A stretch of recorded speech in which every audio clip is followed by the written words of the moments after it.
gentlemen, ladies, take your positions, please. This is not a drill. I repeat, this is not a drill. We have a light arena down 60%, please. 60%. I don't think we're going to have to real beautiful evening to you. Okay, watch the sky, please.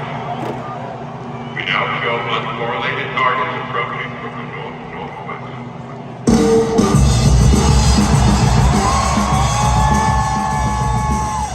There will never be another Oasis. Not because people stopped making music, but because the world stopped creating the conditions for bands like Oasis and Morrissey really to exist. Oasis wasn't just a band. They were a moment in time, a little sliver in the vastness of eternity, when working class anger and artistic confidence collided in one loud, unapologetic roar.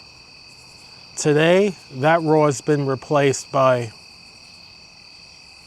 well, I was going to say a scroll or shit. Listen to the end. There's clips in here. When I think about Oasis, I don't just think about music.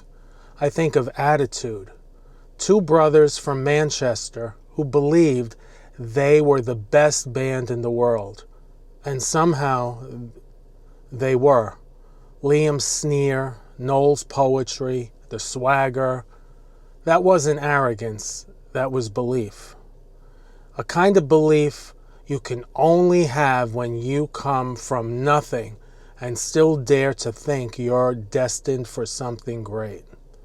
They weren't polite, they weren't safe, they didn't care who liked them, frankly, and that's exactly why millions did. They weren't polite, they weren't safe, they didn't give a crap about who liked them, and that's exactly why millions did. This is the thing about real art. It doesn't ask for permission.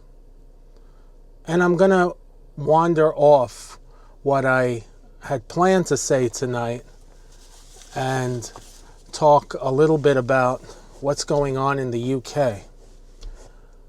I follow the news, and it's nuts over there. I wonder what Noel and Liam think about Manchester today. Noel is pretty much politically correct. Liam's a loose cannon. He says what's on his mind. I saw some tweets posted by Liam. I don't know if they're real or fake, but they're singing. It was about "Don't Look Back in Anger," that they're singing over the bombings in Manchester back during that concert where people were killed. And Liam, I think he said, "No, you need to fucking look back in anger." What's going on in the UK is unbelievable. I have friends over there who tell me, don't come. Do not come here. Number one, it's not safe. And number two, if you're coming to see British culture, you're not going to. It's being rapidly replaced. But I didn't come here to talk about what's going on in the UK. It's just that it seems to all go with this, with Oasis and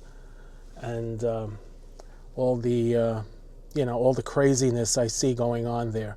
It's just wild.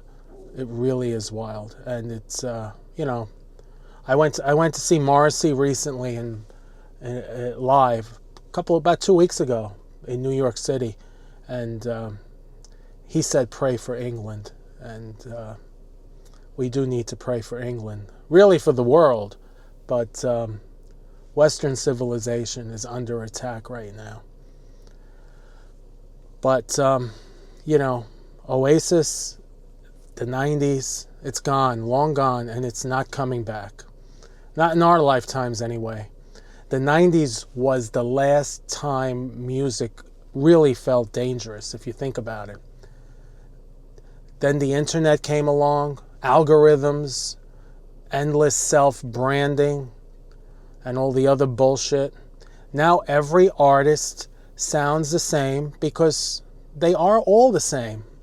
They're afraid to offend the same people. They're afraid to upset. They're afraid to be offensive. Speaking of offensive, I heard in England, if you post something on Facebook that offends someone, and this is true, someone recently called someone a Muppet head, whatever that meant. It sounds funny to me, but the police will come to your house at 2 a.m. to have a talk with you. So it's crazy how the world seems to be going backwards, and not in a good way. Every artist is influenced by this changing culture that we're in, and every artist sounds the same. It's just another word for conformity. It's the new way of saying conformity, diversity. You don't see anything diverse anywhere. No. It's all conformity. It's having the opposite effect, in fact, isn't it? It is, because when people talk about diversity, they don't think about the great things that we don't have in common. Mm-hmm. And those things are ignored. And they always made countries very interesting, because you could travel to Germany, you could see the most incredible culture. You go to Italy, see the most incredible culture. Now they just want everything to be the same. Yeah. So diversity means conformity. It doesn't mean avant-garde or let's make really interesting, strange art. It means box everybody. Yeah. Diversity, I think, is a dreadful word. Pin it to anything, and that situation is finished. Hence, they all sound like shit. We traded rebellion for relatability. We replaced passion with content. Everyone wants to be liked, but no one wants to be real. Look at the charts today. Everything's clean, everything's sterile, everything's pre-approved. We've gone from cigarettes and alcohol to AI-generated playlists. You notice when you watch a movie now on Netflix or Amazon Prime or wherever you're watching movies, the disclaimer will come up in the beginning, this is rated R, PG-13, whatever it is. Well, now the disclaimer is warning, this film contains smoking. It's unbelievable. But it's just the way things are going. So we went from shouting in the streets to mumbling in bedrooms. And they're still shouting in the streets.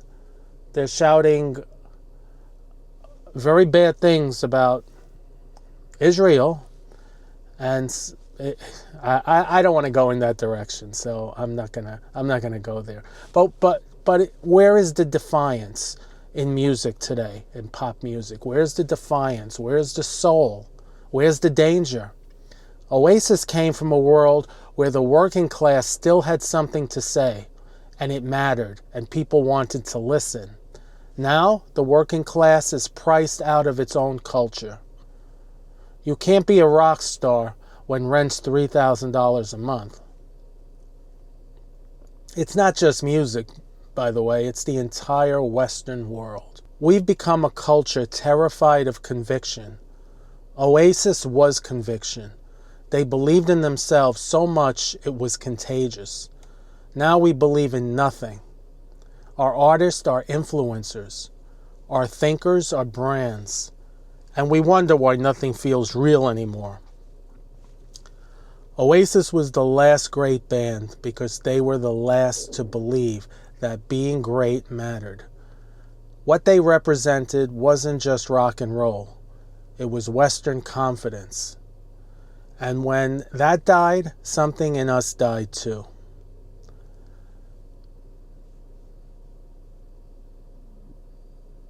The last great British band wasn't just a band. They were the final shout before the silence.